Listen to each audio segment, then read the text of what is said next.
तुम्हारे पेरेंट्स कितनी गलती हैं वेल तुमको पहले से पता है। गिल्टी का मतलब है गिल्टी, यानी गिल्टी का मतलब है गिल्टी। गिल्टी मीन्स वो तुम्हारी बर्बादी में और तुम्हारी जो मजबूरी है, तुम्हारे सफरिंग की तरह गिल्टी है। ये चीज़ तुम्हें कितनी पता है और कितनी नहीं पता, ये चीज़ तुमको पता से है पहले से, बट ये चीज़ एक्नॉलेज नहीं करने वाले, जो कि है तुम्हें पहले से पता। उनकी सफरिंग वेल ऑफ कोर्स जो उन्होंने कभी तुमको सामने तुम्हें दिखाई नहीं, बट फिर भी वो ऐसे पेरेंट्स हैं जो कि ये बताते हैं कि मैंने तुम्हारे लिए क्या किया और क्या नहीं किया।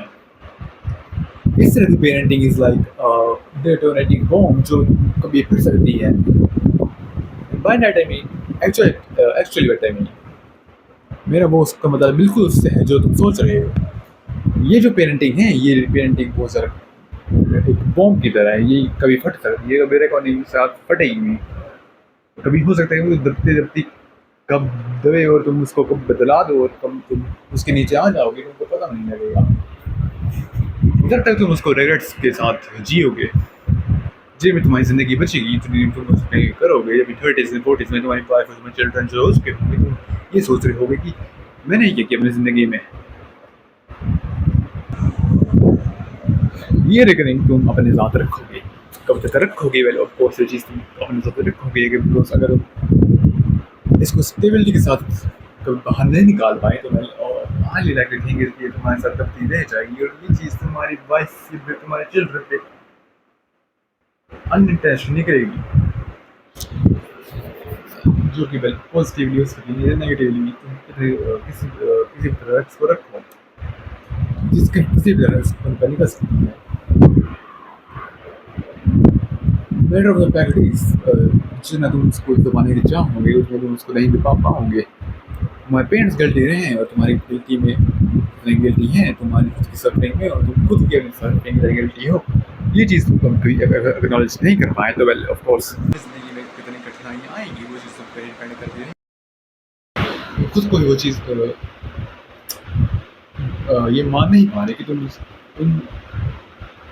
सिचुएशन वो जो है वो तुम्हारी कारण बनी है। तुम्हारे जो एक्शन और तुम्हारे जो लिए थे वही उनकी कोई कॉन्सिक्वेंसेस बनकर वापस आई है।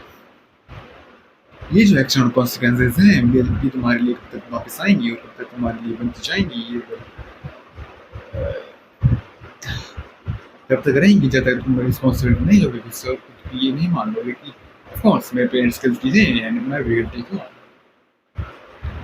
कब तक और कब तक बनती जाएंगी और कब तक बनती जाएगी। तुम्हारे पेरेंट्स, तुम्हारे दोस्तों के दोस्त की मम्मी या पापा, ये कोई भी हो, ये चीज़ उन पर भी अप्लाई होती है और उन पर अप्लाई होगी। वो चीज़ हर किसी के पेरेंट्स को सेम तरह के नहीं होते, और फिर भी उनके पेरेंट्स जो हैं वो इस तरह से सेम रहे हैं। उनका जो पैटर्न है पढ़ाने का, स्ट्रिक्टनेस जो है वो सेम है। इससे हम जैसे मैंने उनको कहा वैसे तुम उसको समझ पाए और वैसे तुम उसको अप्लाई कर पाए तो वेल तुम्हारे लिए बहुत ज़्यादा फायदेमंद रहने वाला है। ये चीज़ खुद ही रिस्पॉन्सिबिलिटी लो और खुद ही उनको मानो, खुद को इनको लो और खुद को इनको जानो। ये चीज़ तुमको अप्लाई करेगी और तुम अप्लाई करोगे तो वेल ऑफ तुम्हारे फायदेमंद रहेगा। फायदेमंद दोनों तरफ से, पीछे से भी आगे से भी, left and right both times and both ways and both variation veg.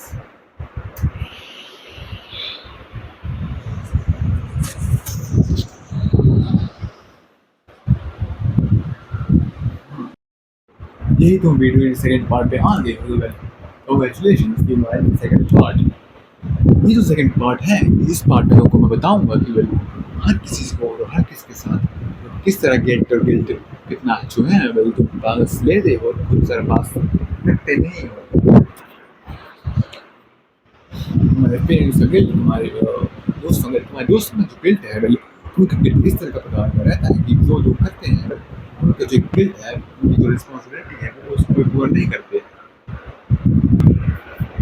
इसी गिल्ट को तुम कहोगे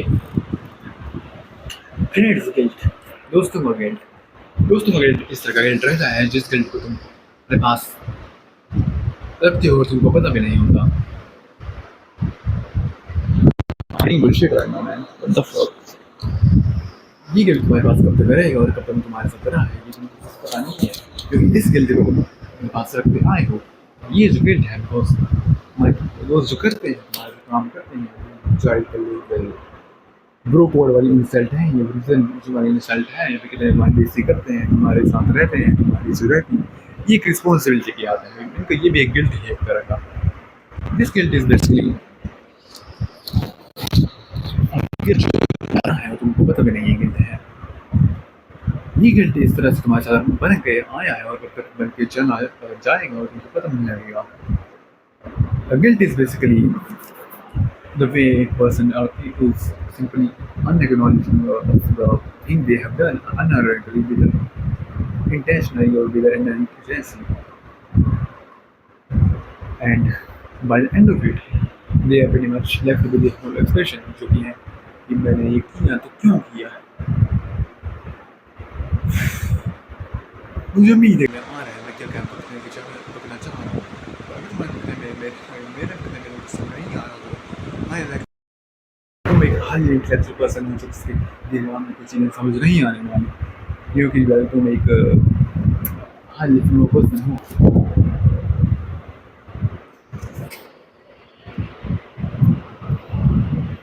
As you can see, I can gigamore your ass.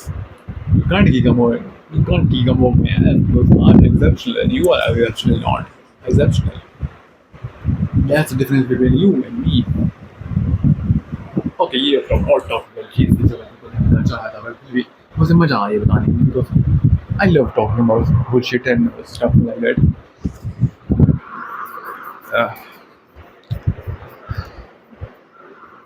पहले वीडियो जो थी पहले उसकी दुआ में खत्म कर चुका हूँ बिकॉज उसके बाद बात कहने के बस दिमाग में शब्द आ रहे हैं, बट मैं उसके बाद बुलाना नहीं चाहता उस चीज़ को। तो नेक्स्ट का जो मेरा है हमारे पास एक बचा हुआ, उस पर मैं ये बात करूँगा कि how can you be the person who was simply free. आज़ाद बनने के लिए उनको बस एक चीज़ करनी है जो कि है आज़ादी। तुम्हारे पेरेंट्स से, तुम्हारे दोस्तों से, तुम्हारे रिलेशनशिप से, तुम्हारी सोचने से कि तुमको कोई कोई कुछ कहेगा, तुम्हारे ऊपर कुछ गद्दे लगा जाएंगे, तुम्हारे ऊपर कुछ कहा जा रहा है, ये चीज़ से ज़्यादा मिलना एक परिंदे की तरह है जो उड़ते तक वो कहाँ पहुँच जाएगा ये तुम समझ इसीलिए पाओगे जब तुम परिंदे खुद बन जाओगे। इसलिए आखिर में तुम कितना चल पाओगे, कितना सोच पाओगे, खुद का रिस्पॉन्सिबिलिटी ले पाओगे, खुद को परिंदा बन पाओगे, खुद को ब्रीफ कर पाओगे, तुम इस ब्रैकेट में आ जाओगे। बाय।